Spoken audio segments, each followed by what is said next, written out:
Buenos días, muchas gracias por tu participación en esta entrevista en el marco de mi investigación doctoral, el pensamiento proyectual como parte del objeto de enseñanza de la práctica proyectual, estrategia para su abordaje en los talleres de proyecto de la carrera de arquitectura en universidades públicas de Argentina. Para iniciar, te voy a pedir si pudieras presentarte. Bueno, buenos días. Mi nombre es Horacio Sardín.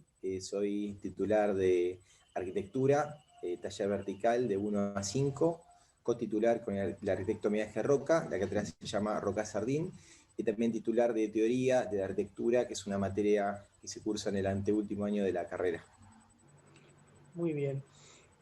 Como expresa declaración sobre la posible difusión sin fines de lucro de este material, autoriza o no autoriza que esta entrevista esté disponible en una plataforma audiovisual de libre acceso como YouTube, Vimeo o similar. ¿Autorizás o no autorizás? Sí, por supuesto autorizo, y creo que no sé si dije que soy de la FADU, de la UBA, ¿cierto? Universidad de Buenos Aires. Perfecto, gracias Horacio. Para iniciar en este primer bloque de preguntas, eh, te voy a consultar encuadrado dentro de lo que es el plan de estudios de la facultad y dentro de lo que son los objetivos explicitados en los documentos de cátedra, más particularmente, y dentro de un recorte del abordaje que se hace entre primero y cuarto año del taller. ¿Podrías puntualizarme brevemente qué es lo que se propone enseñar en la asignatura, en el taller? Bueno, principalmente, como decimos siempre en el taller, enseñamos profesionales, pero también enseñamos a construirnos como personas, ¿no? Que nos parece tan importante como lo primero. O sea, nos parece que para ser buenos profesionales, buenos arquitectos, tenemos que ser buenas personas. ¿Qué significa? Personas activas intelectualmente, personas preparadas para afrontar distintas problemáticas regionales de nuestro tiempo. Y esto solamente se hace ampliando, digamos, ampliando a los límites, digamos, mayores de la cultura. Por eso siempre desde el primer año de la carrera inculcamos la lectura, inculcamos buen cine, el arte, y nuestras teóricas, que son muchas, somos de dar muchas teóricas con Menaje Roca, que es algo que identifica nuestro taller. Tiene una visión humanista mucho más amplia que la disciplinar. Entonces hablamos de todo esto otro, ¿no? Y tratamos de inculcar que realmente el alumno tiene que investigar, no solamente tiene que, digamos, aprender a diseñar, sino que tiene que apuntar a algo mucho más amplio, ¿no? A ser autosuficientes, a ser seres críticos, ¿no? Críticos de la realidad, que muchas veces no nos gusta, y, digamos, ir a contracorriente, ¿no? Que eso significa para nosotros replantear las cosas, replantear los temas, los grandes temas, y no solamente el cómo hacer algo, cómo diseñar algo, sino apuntar al qué hacer, ¿no? ¿Qué se necesita en un lugar determinado, que es, por un lado, Latinoamérica, por otro lado, la Argentina, y en nuestro caso el Río de la Plata, ¿no? O sea, nuestra región concreta es el Río de la Plata. O sea, el Río de la Plata y su cuenca, ¿no? Muy bien. Según este encuadre que me estás comentando, ¿qué es lo que se entiende en el contexto de la asignatura por proyectar? Puntualizando más que nada en la acción, en la práctica que lleva a la producción del proyecto como resultado, digamos. ¿Qué es proyectar al momento de pensarlo para la enseñanza? Bueno, como un poco te decía, o sea, el marco es mucho más amplio que por ahí el típico. Proyectar prácticamente para nosotros es abarcar lo urbano, desde lo urbano hasta, digamos, lo micro, ¿no? El detalle, el diseño del detalle. O sea, proyectar es todo este universo enorme de la arquitectura que desde el primer año de la carrera hasta el último, o sea, nosotros tenemos en el último año un cuatrimestre que se llama PU, Proyecto Urbano, que en teoría está pensado para abarcar temas urbanos. Para nosotros eso no está bien, somos bastante críticos. Para nosotros el pensamiento urbano tiene que partir desde el primer día de clases del primer año, porque el impacto de nuestras obras es enorme, ¿no? En nuestras ciudades y en nuestras comunidades. Entonces, digamos, en contra de la arquitectura objeto, ¿no? A favor de una arquitectura que genere algo positivo en la ciudad, ¿no? O sea, dejar las cosas mejor de cómo las encontramos. Y esto, digamos, obviamente en los primeros años el impacto de los proyectos es menor, cada vez que va avanzando la carrera el impacto es mayor, ¿no? No es lo mismo hacer una casa en diseño 1, arquitectura 1, que un proyecto urbano en arquitectura 3, hacer toda una manzana con 100 viviendas, ¿no? Entonces eso, obviamente, el impacto es mucho mayor en el barrio, en la ciudad. Pero bueno, un poco el enfoque es bien amplio del proyecto y la idea es abarcar desde lo urbano, como te comentaba, hasta el detalle, el diseño del detalle, las estructuras, envolventes, o sea, cómo responden las envolventes a un sitio, a un clima, los recursos disponibles, ¿no? Los recursos apropiados, el tema, como decía, el tema urbano, el tema social, o sea, cómo hace también un aporte de la comunidad, hacer una arquitectura alejada de los búnkeres, por ejemplo, cuando se trata de instituciones, hacer una arquitectura participativa, ¿no? Una arquitectura inclusiva, o sea, que va desde lo social, urbano, hasta el diseño de detalle, las envolventes. Y un poco lo que siempre proponemos es que todo esto, el programa, lo funcional, lo formal, lo morfológico, todo esto vaya desde el primer día trabajándose en forma conjunta, ¿no? Que se quiebre esta cosa de, digamos, este pensamiento vertical donde los pasos van separados, sino que todo esto, cuanto más integrado esté, el proyecto va a ser mejor, ¿no? La arquitectura va a ser de mayor valor. Te pregunto, ¿cómo es que en la cátedra se aborda entonces la enseñanza de esta práctica proyectual? Según qué actividades, por ejemplo, ¿no? ¿Qué es lo que se hace para enseñar a proyectar? La pregunta es muy buena. Bueno, yo creo que algo que inauguró Miguel Ángel Roca como el creador del taller y que hoy día, digamos, seguimos trabajando juntos desde hace bastantes años, siempre fue, como dice él, la idea de dejar aprender, ¿no? Enseñar arquitectura es dejar aprender.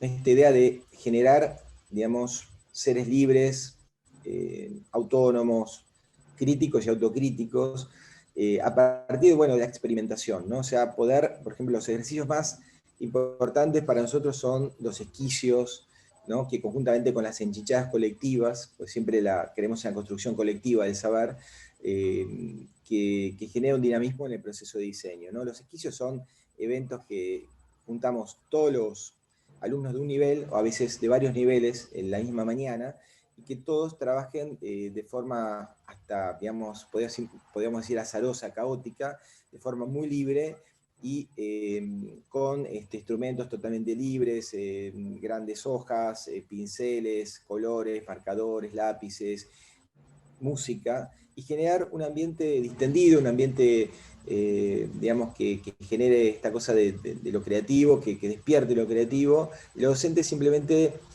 son guías, ¿no? Que empujan y aceleran este proceso, ¿no? Intentan justamente que se suelte, que haya más libertad, ¿no? Que a veces justamente la autocensura es uno de los peores problemas, ¿no? En el proceso creativo. Y bueno, un poco estos esquicios que a mí me parecen fundamentales, porque aparte tienen un sello bastante propio, y también hacemos encierros, que son una jornada extra que en nuestra facultad nadie la hace, algo que inauguró también Miguel Ángel y que está instituida hace años, que es una jornada adicional en cada cuatrimestre donde todos los alumnos pueden corregir con cualquier docente de cualquier nivel, de los 5 niveles, o con los titulares, con los JTP, o sea, los jefes de trabajo prácticos, los adjuntos. Entonces empiezan a recibir distintas miradas del proyecto, distintas opiniones, y esto, bueno, genera un dinamismo intelectual que, bueno, es bastante inédito y es muy interesante. Después, por otro lado, el tema por ahí uno de los sellos o de los temas que más nos interesa es un poco ya lo estoy contando, ¿no? Es el tema del espíritu de libertad en el taller, ¿no? Que es un intangible, ¿no? Que se sienta en el taller un espíritu de libertad, de comunicación, de intercambio, de lo colectivo, ¿no? Y que realmente cada alumno haga su propio camino, ¿no? Haga su propio camino, el del docente es un guía, pero que todos los proyectos, incentivar que los proyectos sean personales, caminos propios, y eso resulta que todos los proyectos que terminan en las entregas son todos proyectos diferentes, ¿no?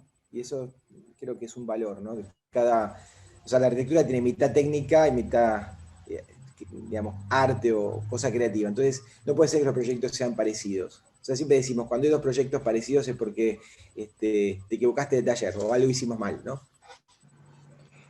Te consulto para entender un poquito más. ¿Esos esquicios tienen un tema? ¿Refieren a un recorte dentro del trabajo? ¿Son complementarios? ¿Son completamente ejercitaciones distintas? Claro, son, digamos, eventos que son intercalados en la cursada y que son en los puntos donde, por ejemplo, hay distintos episodios. Uno, por ejemplo, es cuando arranca el proyecto, ¿no? Entonces es como para disparar ideas, ¿no? Disparar ideas de cuáles son, digamos, cuáles van a ser las ideas fuerzas de cada proyecto, ¿no? Entonces ahí, esa manera de soltar y liberarse es una manera que esta idea surja más rápido y que sea, digamos, haya mayor fuente de inspiración a través de dibujos, maquetas muy desprolijas con cartón reciclado. Es casi un taller como si fuese de plástica, ¿no?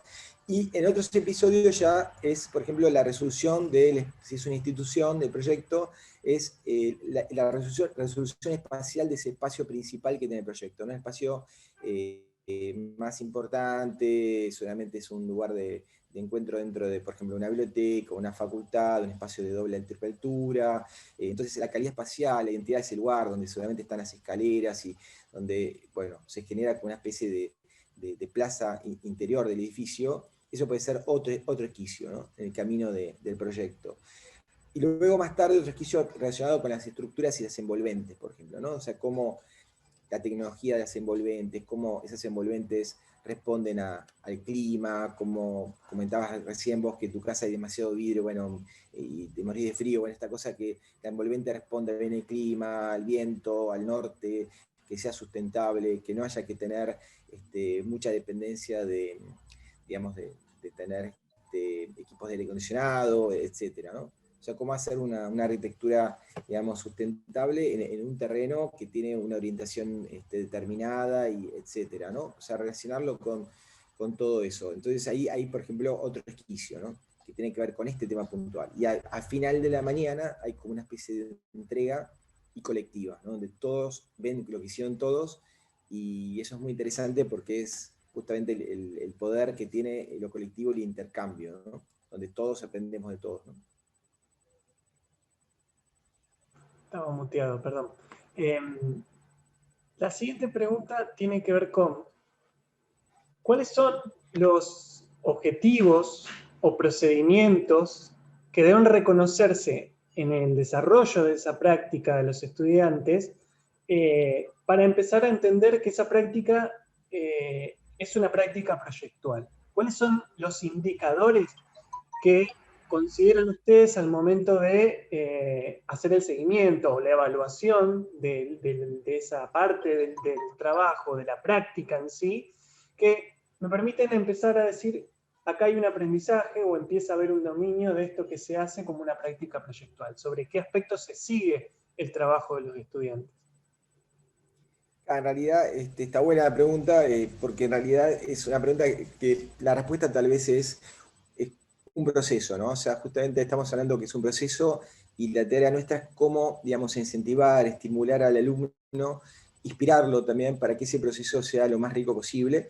Y eso se va también acompañando, ¿no? El docente, como te decía, es como un guía que va acompañando en el tiempo las distintas etapas. Entonces, un poco estos indicadores que vos preguntás tienen que ver con la ubicación en el tiempo del proceso, ¿no? Por supuesto, al comienzo siempre, digamos, es la idea, el momento de la idea germinal, ¿no? Los primeros pasos, cuando surge una idea rectora, cómo llegar a que esa idea sea un valor, ¿no? Que aporte un valor. Y luego, digamos, paso tras paso, empieza, digamos, por supuesto, el tema funcional, luego el tema de cómo esta idea fuerza se empieza a materializar, ¿no? Cómo todo encaja, todo tiene que encajar, lo formal, lo volumétrico, la relación con el sitio, ¿no? Lo funcional, que el programa pueda también ser reinventado. Siempre decimos que en una etapa hay que reflexionar con respecto al programa, o sea, el programa dado como cuando uno hace un concurso, ¿no? El mejor proyecto a veces es el que patea el tablero y redefine el programa, ¿no? Y determina, o a partir de una investigación, surge que el programa puede ser mejorado, ¿no? Que hay algún error, que el programa está plagado de prejuicios, o tiene, digamos, algún error hasta conceptual, ¿no? Entonces, a veces pasa que hay algún alumno que redefine, un poco incentivamos que todos puedan hacerlo, ¿no? Redefinir el programa, ¿no? Y bueno, y ahí surge la posibilidad de reinventar tipológicamente un programa, una institución o conjunto de viviendas, lo que sea. Y bueno, y luego los pasos se van sucediendo, luego digamos, la resolución estructural, las envolventes, y como decimos, tratamos de que todo vaya junto, pero en sí también, por supuesto que hay distintos niveles o layers y capas de resolución, ¿no? Uno se va acercando al proyecto final de una forma casi iterativa, ¿no? Que va mejorando el proyecto con estas idas y vueltas, ¿no? Estos tropezones, y bueno, y volver a levantarse hasta llegar al final del camino. Horacio, pasamos al segundo bloquecito de preguntas y te hago un salto, ¿no? A una cuestión específica. ¿Qué es lo que entienden ustedes por pensamiento proyectual dentro de la cátedra? ¿Qué es para ustedes el pensamiento proyectual? Bueno, un poco, de alguna manera te lo estuve contestando a esta pregunta en distintas respuestas, pero el pensamiento proyectual, o sea, nosotros siempre decimos que hay que tratar de no corregir tanto arquitectura, sino hablar de arquitectura, ¿no? Hablar de arquitectura. Muchas veces en la facultad uno ve, en los juris, uno ve como gente corrige arquitectura, corrige esa puerta que está mal, corrige esa columna que es muy delgada. Bueno, todo eso está bien, hay que hacerlo, pero sobre todo hay que hablar de los grandes temas de la arquitectura, ¿no? Y para nosotros el pensamiento proyectual es que cada alumno puede hacer, ¿cómo te puedo decir? Casi un activista cultural de lo que es la arquitectura. O sea, que pueda ser un crítico de la arquitectura, por ejemplo, que se está haciendo en la ciudad en este momento, un crítico de lo que está pasando en la arquitectura universal, que para nosotros praxis y teoría de la arquitectura no van separadas. Por eso cuando nosotros tenemos esa materia de teoría casi al final de la carrera, decimos, bueno, esto casi como es volver a ver todo lo que venimos hablando. O sea, esto no está bien, esta materia no está bien, esta materia tiene que estar todos los años integrada como el tema urbano. Y es lo que hacemos en el taller, o sea, integramos el tema urbano, el tema del pensamiento arquitectónico, el tema de las corrientes más importantes de la arquitectura, y todo, digamos, por ejemplo, estudiar los cinco maestros del siglo XX, que estamos hablando de Wright, de Le Corbusier, de Álvaro Aalto, de Kant, de Mies van der Rohe, y ver todo lo que vino antes de ellos. O sea, ver todo lo que vino antes de ellos, los que los inspiraron, y después lo que pasó después de ellos, de distintas familias o vertientes. Y esas cinco familias además tienen otras, hay otras que son marginales, que son caminos paralelos, bueno, todas estas grandes corrientes de pensamiento que se apoyan en la historia, ¿no? Sobre todo en el clasicismo. O sea, todo esto hay que estudiarlo desde el primer año. O sea, no puede ser que esto venga en el último año, en el último año de la carrera. Por eso para nosotros el taller de diseño arquitectónico no es un taller de diseño nada más, o por lo menos para nosotros el diseño tiene que ser algo mucho más amplio, que incluya el tema urbano, el tema bioclimático, el tema, digamos, de la teoría y la historia, el estudio crítico de la historia. Bueno, un poco eso, o sea, justamente todo en uno, todo tiene que estar en el mismo pensamiento, las cosas cuando están desintegradas pierden fuerza y no hacen mella en el alumno, ¿no? Esa es un poco la idea, ¿no? Para ejemplificar un poco la pregunta que sigue, que tiene que ver con la anterior, voy a tomar esto que decís recién. Hablas de una necesidad de que las cosas estén integradas. Yo tomo esa palabra y te pregunto, si tuviéramos que establecer como claves conceptuales que describen este pensamiento proyectual, como rasgos o características que son específicas de hacer de esta forma de pensar dentro del proyecto en arquitectura, ¿sí? Porque por ahí pensar proyectualmente podemos extenderlo a varios campos.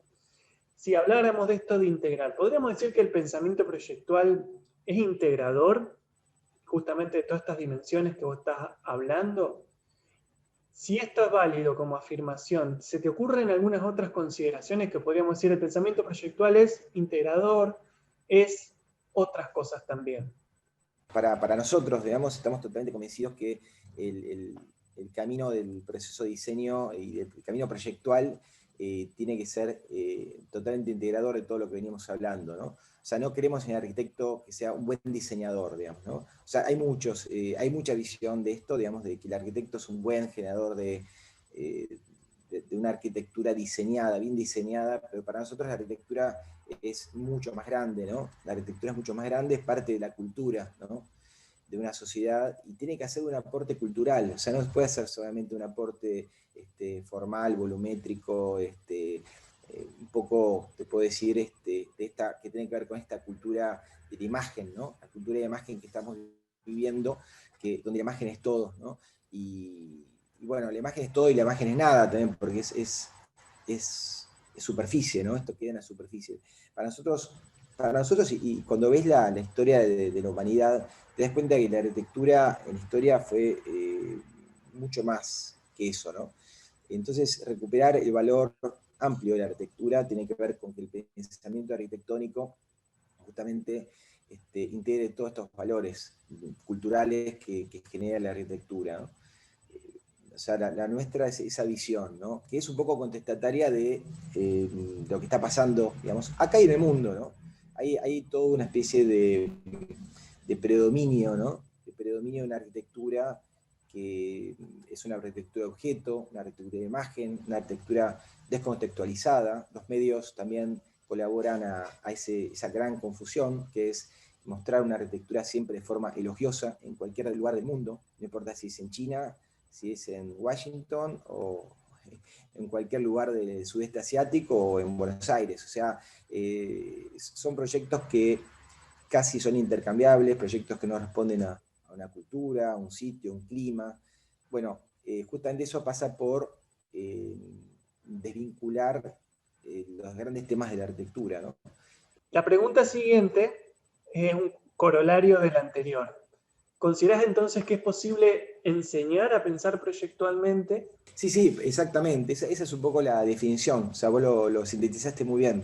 O sea, justamente que cada alumno se convierta en un arquitecto crítico, ¿no? Que pueda hacerse una autocrítica, pero también hacer una crítica de, por ejemplo, un fenómeno urbano, algún episodio de nuestros días, no sé, proyecto urbano de la costanera de Buenos Aires, de Costa Salguero, que cada uno pueda emitir un juicio que vaya más allá de una visión naif, una visión casi del ego, ¿no? De me gusta, no me gusta, me parece bien, me parece mal, sino que pueda fundamentar una respuesta, un pensamiento, y que eso también, por supuesto, va a generar también un valor a futuro, ¿no? En nuestra comunidad de arquitectos. Ahí poco, yo creo que la Argentina se está quedando con pocos críticos de arquitectura, a diferencia de lo que pasa en otros países. Y es algo que es grave estar quedándonos con pocos críticos, ¿no?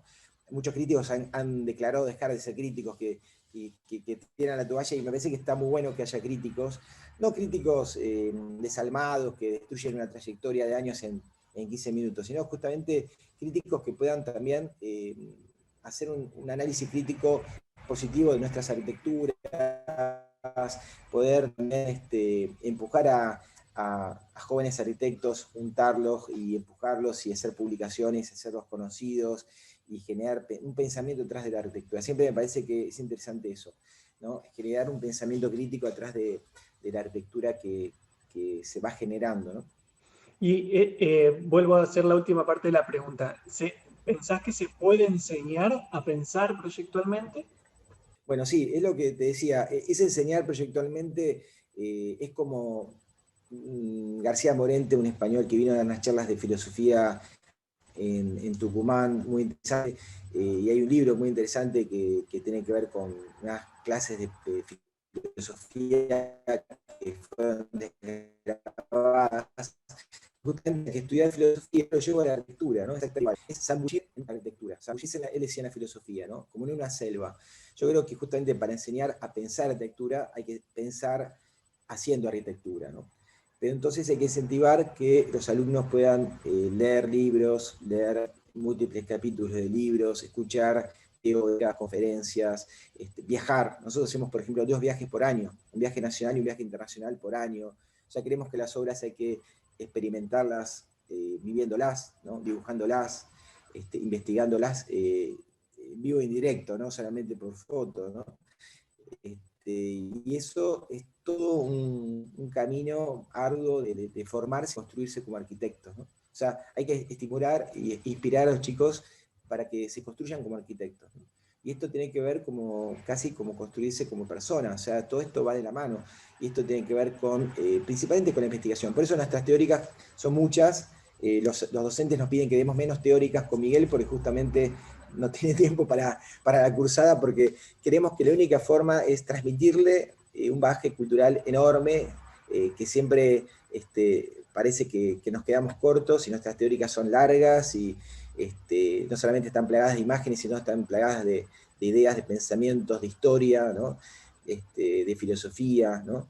Hablamos de sociología, de política, o sea, todo esto desde el primer día de clases, ¿no? Esto hay que inculcarlo de primera de clases, porque acordémonos que venimos de una enseñanza media y primaria muy básica, que ha casi clausurado el poder creativo de los estudiantes, ¿no? Hay una clausura de lo creativo, ¿no? de la libertad, ¿no? Realmente la formación es una formación casi estandarizada, automática, ¿no? que está siguiendo un molde para que todos seamos iguales. Y justamente en la universidad tenemos que romper ese molde e inspirarlos a que cada uno tome un camino.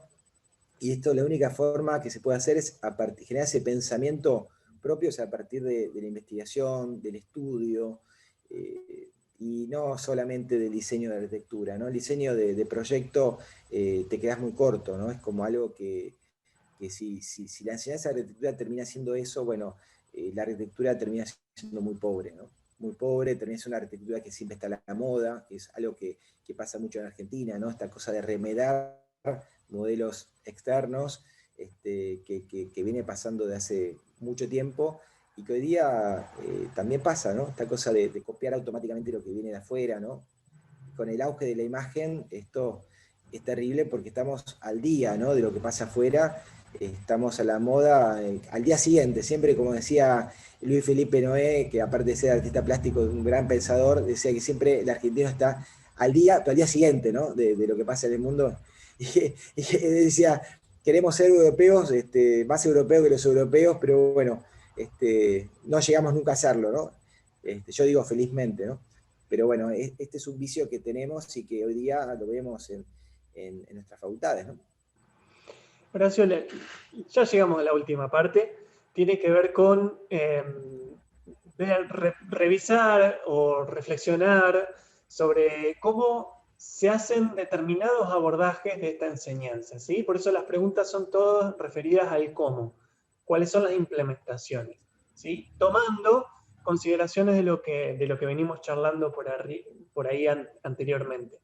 Y te pregunto, hablábamos de entender toda esta realidad, de la complejidad. ¿Cómo se aborda la problematización que organiza la práctica proyectual? ¿Cómo se pone a trabajar a un estudiante en esa construcción de un problema que permite luego desarrollar una práctica proyectual?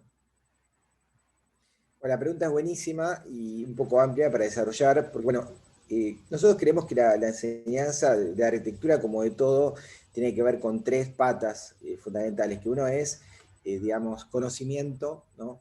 Habilidades y actitudes, ¿no? O sea, estas 3 patas son fundamentales. Y el universo de los conocimientos, un poco estamos hablando, ¿no? De inspirar a la lectura, a la investigación, a los viajes, a este mundo digamos, de las teóricas y de estudiar arquitectura, ¿no? Por otro lado, es el mundo de las habilidades, y esto tiene que ver con el taller, ¿no? Con el hacer taller. Para nosotros el taller tiene que ser una gran factoría donde un grupo de gente, nosotros tenemos un taller muy numeroso, que son aproximadamente 500 alumnos, más 300 de teoría, todos los años, y esos alumnos formando una factoría de pensamiento y de diseño, ¿no? Donde hay pensamiento de debates, a través de debates colectivos, pero también mucha producción de dibujos, de maquetas, estar siempre en actividad, ¿no? Estar con los pies en el barro del diseño, ¿no? Estar ahí en el taller trabajando prácticamente 4 horas, ¿no? Y eso tiene que rendir mucho. El taller tiene que ser un lugar de, digamos, de distensión, un lugar creativo, ¿no? Un lugar de, digamos, de propuesta, ¿no? Y de debate. Y bueno, y eso tiene que ver con la actitud, ¿no? La actitud inquieta, la actitud de siempre estar cuestionándonos. Hay una frase de Kant muy linda que dice, cuando vos lográs tener 30 alumnos muy libres, ¿no? Muy libres, tenés al tiempo 30 alumnos y 30 profesores, ¿no? Él era un gran profesor y él decía también que a veces la circulación es el lugar donde más se aprende, ¿no? El lugar del encuentro, el lugar justamente, bueno, ese grado de sociabilidad para nosotros es fundamental. O sea, para nosotros los viajes son buenos también, no solamente por conocer las obras, sino también por el nivel de sociabilidad que se genera entre alumnos y docentes. Es a veces en un café donde uno aprende más, ¿no? De arquitectura, y justamente porque el grado de distensión es mayor, y hablar de arquitectura es casi como hablarle, digamos, a un alumno es casi como hablarle a un hermano menor, ¿no? Hay una generosidad, ¿no? Una cadena de favores donde uno recibió de un maestro. Por ejemplo, yo recibí un maestro que fue Miguel Ángel Roca, una cantidad enorme de, digamos, de conocimiento, de transmisión de actitudes, y bueno, esa cosa de inculcar una manera de ver la arquitectura y la vida también, ¿no? O sea, casi uno vive para la arquitectura, ¿no? Y bueno, esto que uno se va pasando de generación en generación tiene un valor enorme, muy rico, y tiene también que ver con una actitud frente a la profesión, a la disciplina, que es, bueno, esa frase, yo trabajo para la arquitectura, ¿no? Esto que tiene que ver mucho con la pasión también, ¿no? Y vos sabés bien que la carrera de arquitectura es una carrera muy difícil, cursarla, terminarla, y después cuando termina eso, el trabajo de arquitecto, aunque sea donde estés trabajando, en la docencia, en la construcción, en el diseño, donde estés, no importa, es una carrera muy difícil y que se va asentando con el tiempo, ¿no? Yo siempre digo que la arquitectura es una carrera de viejos, porque cuanto más viejo sos, mejor te va yendo. Y es terrible, ¿no? Porque es todo un esfuerzo de día a día, que recién ves la luz al final del camino, es terrible. Y bueno, entonces esto requiere mucha pasión, ¿no? Y esto también se transmite, la pasión, la actitud frente a los temas de la arquitectura. Bueno, por eso nos parece que si la respuesta más importante es que el taller tiene que ser una factoría, ¿no? Bien. Horacio, hablábamos hace un rato de esta cuestión de integrar distintas cosas, ¿no? Distintas dimensiones, distintas problemáticas. ¿Cómo se trabaja en fomentar la posibilidad de realizar integraciones de variables a través del proceso del proyecto, de todo el trabajo que lleva a la definición final de la propuesta? Específicamente en esta cuestión de poder vincular cosas que quizás a priori pueden parecer no conectadas para los estudiantes. Sí, la pregunta es buenísima. Un poco lo que te comentaba, que, por ejemplo, nosotros pretendemos, por ejemplo, que, por ejemplo, un chico que esté cursando arquitectura 4, por ejemplo, ¿no? Es el último año, el anteúltimo año, ¿no? Nosotros tenemos arquitectura 1, 2, 3, 4, y 5 sería proyecto urbano y proyecto arquitectónico.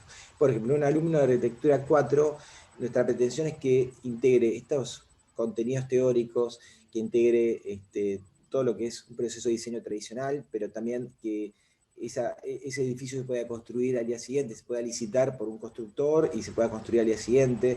Entonces, invitamos a un ingeniero que es un ingeniero particularmente creativo, que tenemos acá en Buenos Aires, y lo invitamos a dar clases, a ver los proyectos de los alumnos, a hacer crítica colectiva con las grandes tipologías estructurales, ¿no? Por ejemplo, damos clases también de arquitectura sustentable, damos, bueno, como te digo, nuestras teóricas son muy amplias y abarcan todo, el espíritu de la institución. Si están haciendo un museo, por ejemplo, un museo de arte, entonces hay dos o tres teóricas de lo que es el alma de la institución, museos. Entonces hacemos un reconocimiento del tema museos en la historia y museos contemporáneos. Bueno, justamente este bombardeo de distintos enfoques o distintas, digamos, parcialidades que hacen a un todo, como para que cada proyecto llegue al final del camino integrando lo conceptual, el espíritu de la institución, ¿no? Que tiene que ver con temas a veces universales, y también, digamos, temas de época, ¿no? No es lo mismo un museo del siglo XXI que el museo del siglo XIX, y lo estructural, lo envolvente, lo sustentable, lo formal, lo volumétrico, lo urbano, o sea, todo esto tiene que estar integrado. Como te decía, para nosotros no lo vemos de otra forma, vemos que esto tiene que darse casi conjuntamente, ¿no?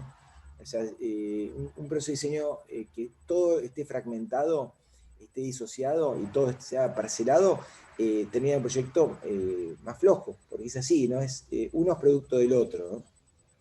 No es un milagro que el proyecto al final se suma todo y se integra todo. Eso no funciona en la realidad. O sea, es un dato de la realidad que las cosas cuando no están amalgamadas, cuando no están integradas, los proyectos al final del camino son un Frankenstein, no logra integrar todo en una entidad, ¿no? Que es el proyecto de arquitectura. ¿Qué es lo que ustedes implementan? ¿Cómo hacen para favorecer el desarrollo del trabajo a través de un proceso progresivo? ¿Cómo marcan estas cuestiones para poder hacer un seguimiento? Más que hacer un seguimiento, ¿cómo se favorece ese desarrollo procesual, evitando saltos, evitando vacíos a lo largo de la producción? Bueno, ese sí, está bien lo que preguntás, porque vos decís el manejo del día a día. O sea, cómo se lleva a la práctica todas estas ideas. Bueno, esto es a través de paso tras paso, ¿no? Como te decía, primero es visitar el terreno, concretamente, analizar el sitio, analizar la orientación, analizar el entorno inmediato, ¿no? También el barrio, un entorno no tan inmediato, un entorno más amplio. Siempre al comienzo del año hacemos estrategias globales con respecto, por ejemplo, este año estuvimos trabajando en San Isidro. Entonces, San Isidro es una pequeña ciudad que parte de la ciudad de Buenos Aires está integrada ahora. Entonces, hacer estrategias con respecto a San Isidro. O sea, qué le falta a San Isidro, cuáles son sus problemas, cuál es, por ejemplo, la falta de llegada al río, etc. Entonces, hay un marco general urbano más importante, donde cada proyecto ya, digamos, hay una lectura del sitio mucho más amplia, ¿no? Hasta llegar al entorno inmediato, ¿no? El entorno inmediato del lote concreto, la orientación, la esquina, los vecinos, ¿no?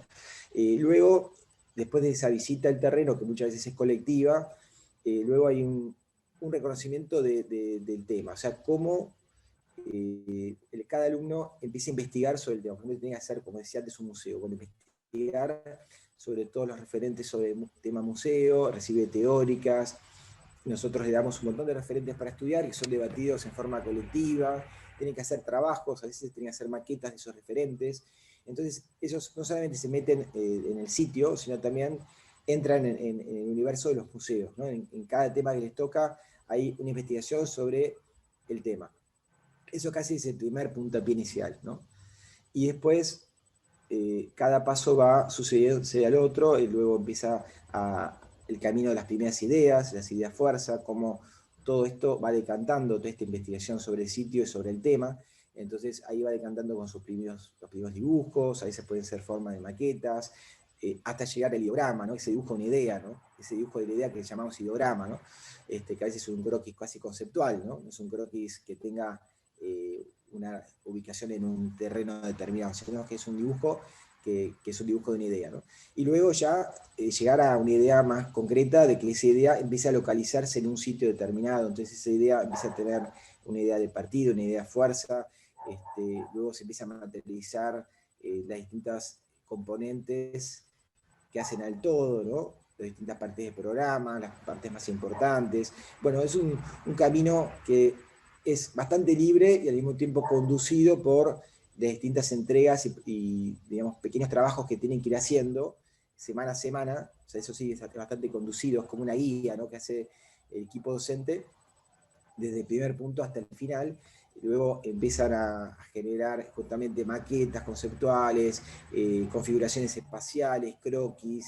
Nosotros somos un taller que, si bien todas las entregas, muchas terminan con renders y con mucha tecnología, con trabajos hechos en CAD, incentivamos a que todos los arquitectos puedan ser buenos dibujantes, puedan dibujar a mano, hacer croquis. No tiene que ser croquis muy, digamos, muy importantes o muy buenos. Siempre decimos, como ejemplo, comentamos a Le Corbusier, a Testa, como dos personajes que han trabajado a partir de los croquis toda su vida, y los croquis no eran lindos, no eran buenos, eran croquis más de ideas para ellos, que les servían para dinamizar su proceso de diseño. Bueno, siempre hablamos de esto como para incentivar a que dibujen y que no se asusten si sus dibujos no son lindos, que justamente los dibujos de proceso no tienen que ser lindos, sino que tienen que ser útiles, ¿no? Y tienen que ser sueltos para que justamente uno pueda manipularlos, cambiarlos y generar una evolución a partir de ellos, ¿no? Y bueno, a partir de eso, digamos, el proyecto va avanzando y hay una guía y hay correcciones colectivas y solamente correcciones individuales al final del camino, ¿no? Creemos siempre en esta construcción colectiva del saber. Y bueno, está bueno porque los alumnos todos tienen que hacer críticas de sus compañeros, entonces esto hace que se empieza a generar este pensamiento crítico en todos. Y por supuesto siempre con muy buena onda, ¿no? O sea, reconocer, digamos, las críticas de los compañeros y docentes siempre de forma positiva, ¿no? Constructiva. Y bueno, se va avanzando, luego, como te decía, hay esquicios, ya no tanto de ideas, sino esquicios de, por ejemplo, el espacio principal, ¿no? Siempre decimos que hay casi una postal interior del edificio, una postal exterior, o sea, cómo es el impacto en el barrio, entonces se hacen croquis de cómo impacta en el barrio, en el contexto, ¿no? Cuál es la mirada del peatón, y también del interior del edificio, y luego en otro paso se va pensando más ya en la estructura, en las envolventes, casi en el final del camino, ¿no? Y así todo va siguiendo, y esto te puedo decir que prácticamente es desde el primer año hasta el último, o sea, el proceso siempre es el mismo, ¿no? Última consulta. Hablabas antes también de la expectativa a partir de la reflexión crítica, poder proponer cosas, ¿no? De no ser replicadores, sino, en todo caso, arquitectos creativos, profesionales creativos. Esto implica tener una discusión sobre lo que es la creatividad, pero más allá de eso, ¿cómo se trabaja sobre la posibilidad de desarrollar la innovación y la creatividad durante el proceso de proyecto? Como te decía, para nosotros el espíritu de libertad es fundamental. O sea, que todos los proyectos terminen siendo diferentes. Por supuesto que hay familias de proyectos, como siempre, pero que cada uno puede desarrollar un camino propio, ¿no? Y esto nos parece fundamental. Y esto es mucho trabajo, o sea, parece obvio, pero es muchísimo más trabajo de los docentes y de los alumnos, porque justamente es corregir todas propuestas diferentes, con ideas diferentes. Entonces, bueno, obviamente te tengo que confesar que la innovación tipológica no es que surja todo el tiempo. O sea, la innovación tipológica, que hoy es lo que más pretendemos, como la arquitectura, o sea, la innovación tipológica de museos, y bueno, es contado con los dedos, no es que cada proyectista, aunque sea uno de los más conocidos, muchas veces los proyectos son convencionales, con una envolvente, con una espacialidad interesante, pero que el espíritu es casi, o la tipología es casi repetida de otras, y estos son episodios que se van dando en la historia. Y bueno, en el taller también son episodios, pero que todo el mundo esté habilitado a hacerlo, ¿no? Como hablando futbolísticamente, todo el mundo esté habilitado a que pueda hacer una innovación tipológica, que cada uno reflexione cómo debería ser la vivienda hoy día. O sea, la vivienda hoy día es la vivienda para la familia típica de padre, madre, dos hijos y un perro, o la vivienda de hoy es esa familia más otras 50 tipologías de familia. Hay gente que vive sola, que son solteros, que son separados, familias de diferentes géneros, familias integradas por padres separados, padres que reciben hijos 2 veces a la semana, madres solteras, familias gays, no sé, hay infinidad. Entonces, esto que está pasando hoy día en esta sociedad, esta digamos, libertad, ¿no? Por suerte este cambio de paradigma de nuestra sociedad tiene que ir acompañado con cambios en nuestra arquitectura, ¿no? En nuestra manera de pensar la arquitectura, de cómo es la relación con el medio natural. Por ejemplo, se dice que en la arquitectura occidental la humanidad vive el 90% del tiempo en espacios cerrados. Esto que parece demencial, cuando en el 99% de la historia universal, el 90% del tiempo la gente vivía en exteriores, ¿no? Bueno, hoy día estamos casi confinados en cárceles, ¿no? Vivimos en espacios envasados, en los lugares de trabajo, en las viviendas, en las facultades. Bueno, eso, digamos que podemos verlo en forma crítica, ¿no? Como algo negativo. Bueno, todo esto genera un pensamiento que puede ser muy interesante, apuntar a la arquitectura de transiciones, una arquitectura más relacionada con el clima, donde podamos vivir más espacios de arquitectura, pero que sean intermedios entre interior y exterior, ¿no? Que esa delgada línea que a veces es un vidrio termine siendo un espacio, y el espacio por ahí más rico de la vivienda o de la institución o de lo que sea, ¿no? Entonces, pues, todos estos grandes, digamos, temas de arquitectura pueden ser temas que dinamicen estas propuestas múltiples, ¿no? de cada programa. Y bueno, eso realmente da mucho resultado cuando hay mucho debate y hay mucha libertad. Entonces, esto que te decía, cada proyecto es diferente, cada camino fue diferente, y el docente solamente es un guía y no es el Dios todopoderoso que tiene que decir cuál es el proyecto, si es una casa patio. Esto es una obviedad, pero en Buenos Aires no es una obviedad. Hay la gran mayoría de talleres que terminan, y esto lo puedes ver en los juris, terminan con 1 o 2 proyectos por nivel, ¿no? Y esto me parece demencial, ¿no? Porque cada persona tiene que ser un ser creativo, y la arquitectura, como te decía antes, hay un 50% de cosa creativa, de arte, y 50% de cosa tecnológica. Entonces, no puede ser de otra forma. O sea, no puede ser que esto sea de una forma diferente. Pero bueno, son maneras de ver la enseñanza de arquitectura. Y parece una obviedad, para nosotros parece una obviedad, pero no es una obviedad, ¿no? Bien, Horacio. Hasta acá la grabación, te agradezco muchísimo.